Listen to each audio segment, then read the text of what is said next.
Hi folks, this is Jay. Hope you're okay today. I'm just going to answer the question, is Christianity true? I get a lot of people asking me when I'm on the streets of Manchester, is Christianity true? So, how do we know the Christian faith is true? Well, first of all, Christianity stands or falls on the resurrection of Christ. So if we turn to the Bible and we look at 1 Corinthians 15,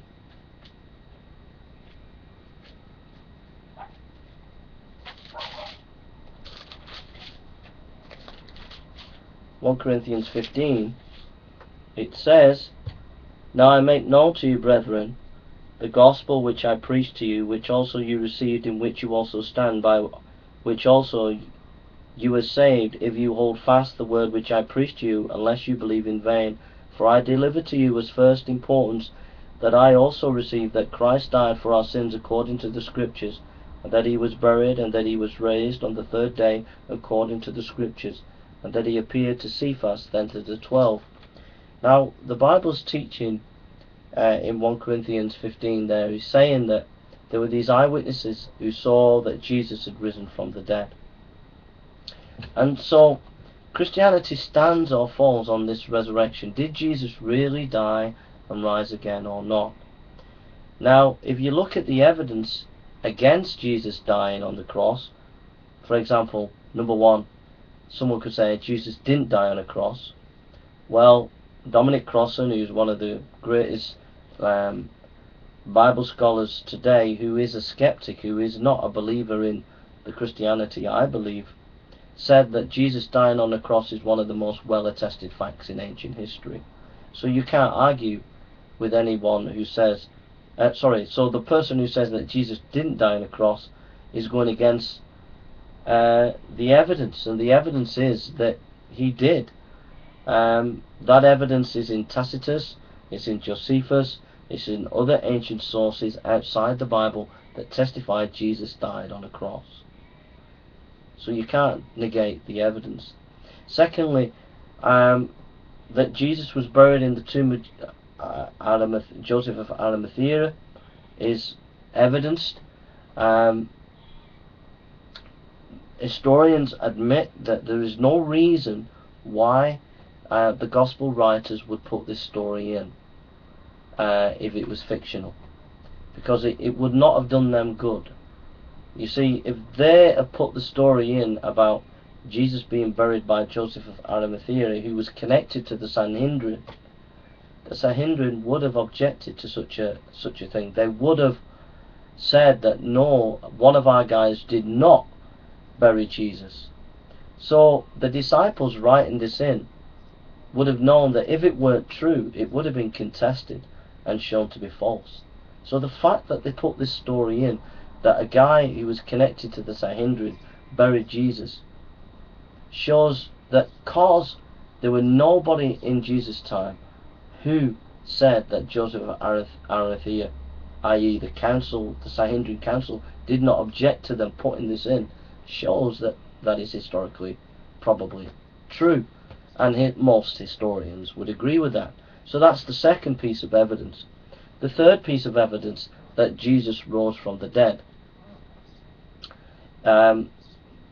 is basically the arguments, first of all, that come against this fail.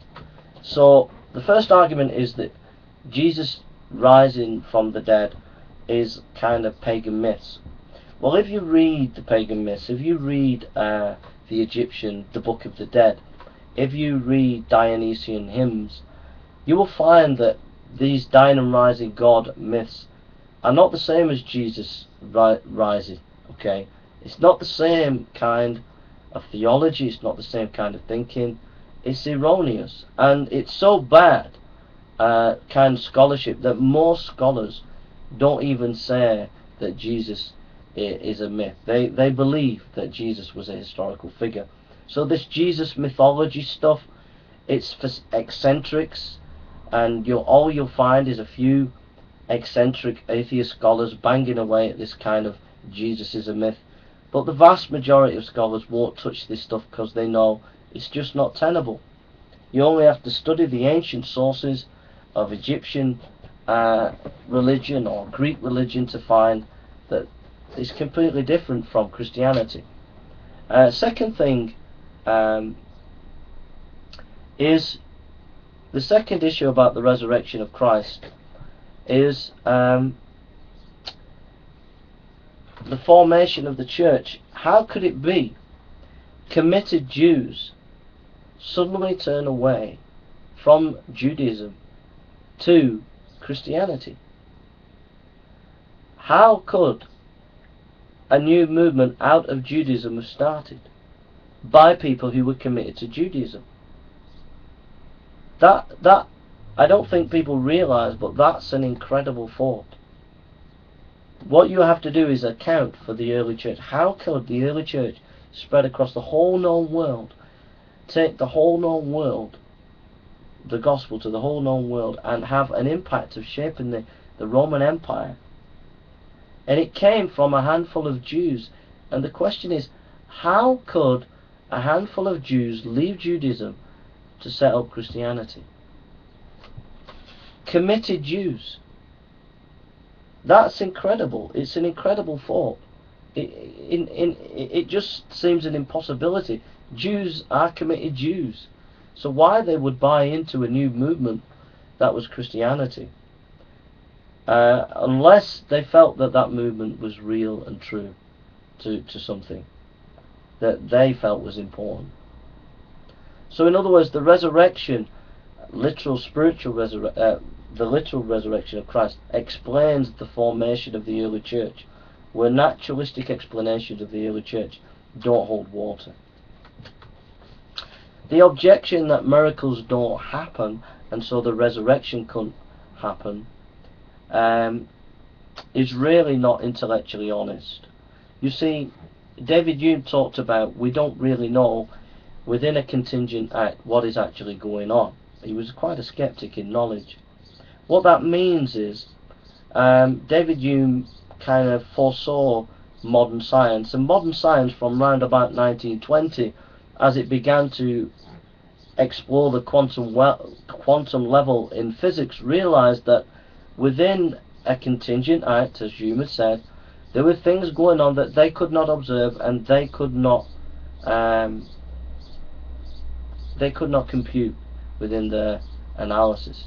So what they did was, instead of talking about science as a certainty, they talked about science as a probability. This is probably true. Why? Because in a contingent act, i.e. whether it be quarks or whether it be photons or whatever is reacting within its reaction, within that reaction, in the middle of it, between a quark and a quark or a proton and a proton, they don't know ultimately what's going on in between the connection.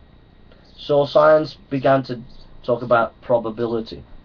So what does that mean in terms of the resurrection? Well, when someone comes along and argues that there cannot be a resurrection because miracles don't happen, they're not being truly scientific.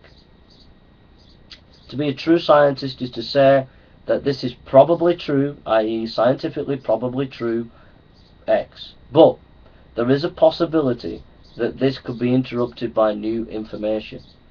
So it is entirely possible that though you might say there are no miracles, something can break into a contingent act that we never foresaw, and that could be something supernatural. So in other words, what it means is you have to be open to investigate the evidence for Christianity, to investigate the information about Christianity. And that is the only way you can reject Christianity. You can't reject Christianity by a scientific or philosophical argument against miracles. It just doesn't work. We all have to come back to the primary source material. Now, as we come back to the primary source material, we have to ask the question, is the resurrection of Christ actually being stated by eyewitness accounts? Well, if you look at 1 Corinthians 15, we know, and scholars will agree, that it goes back to an early source of round about 33 AD. So in other words, we have incredible source material that gets us really close to the events of the resurrection of Jesus Christ. So then the next question is, are the people who say they saw Jesus Christ, are they authentic? Are they reliable witnesses? Well, let's think about it. We are given a picture of the disciples doubting the resurrection. Now, why would they put the doubts in the writing about the resurrection? Why would they put their own doubts in? It doesn't make sense. In other words, their witness of the resurrection is credible because they're putting their own faults in. For example, Peter ran away from the Messiah. Why would a movement trying to get people to believe in it write about their main leader ran away from the Messiah and doubted the Messiah? It doesn't make sense. In other words, we not only have material that's close to the event of the resurrection, we have good, authentic witnesses. But now it's up to you to believe those witnesses. And that is something I cannot make you do. It's for you to say whether you believe the Apostle Paul and Peter and the early church who say that they saw Jesus, or whether you don't believe them. Whether you think their sources is close to the time and the source is reliable material. That's up to you. I've given you some arguments that it is, and that's why I believe that Jesus rose from the dead. And if he rose from the dead, all that he says and all that the Bible's been saying is true. Thank you for listening, and God bless you. I'll leave you some material so that you can study this in more depth. Take care.